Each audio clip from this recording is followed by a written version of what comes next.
السلام عليكم ورحمة الله تعالى وبركاته. kusoo dhawaada daawadayaal.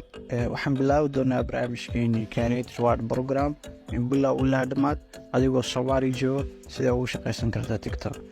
sidee lacag ugu samayn kartaa TikTok. Horta dad badan aa jira weli aan fahamsanin weydiiyaa dadka kale runtii dhaxa anaga idin sameynayna luuq igala soo haday aanan wax faahfaahin saas dheeraad aanan sii bixin qofka kaliya luuq ugu soo sameeyaan saasna lacag ay ugu qaataan marka adigoo aanan lacag laga qaadan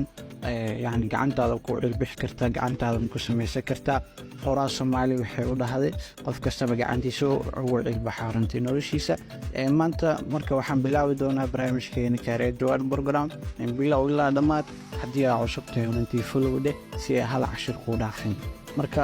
si aan ku tuso Create Reward Program-ka runtii waxaan galeynaa saddexdaas calaamada galeynaa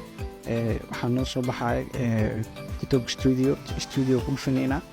automatic waxa uu jeedin video gift lagu shaqeystaa live gift lagu shaqeystaa sidoo kale work with artist oo heesaha lagu shaqeystaa subscription lagu shaqeystaa career market kan lagu shaqeystaa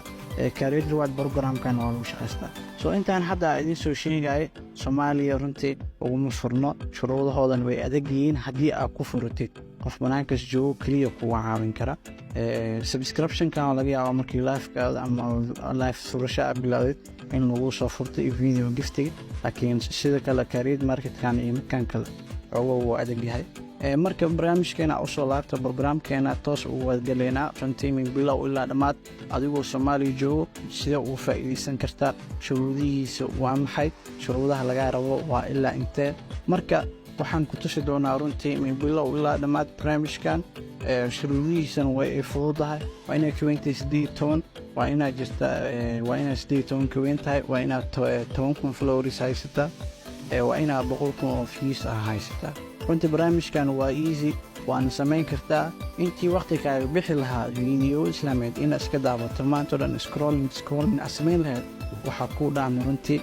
wax adiga gacantaada inaad ku qabsato oo maanta dadka lacagta ay ka sameynayaan adna inaad dhinac ka soo geshid oo aad samaysid marka waxaan idin dhihi lahaa soo dhawaada follow page haddii follow ku heen si cashar walba aan soo gelino runtii oo si easy oo kugu noqdo marka waxaan u soo dhigaynaa qayb baarti u soo dhigaynaa baarti walban insha Allah adigoo dhameyso mar alaal markaa dhameysato isku day qaybtaas inaad samaysid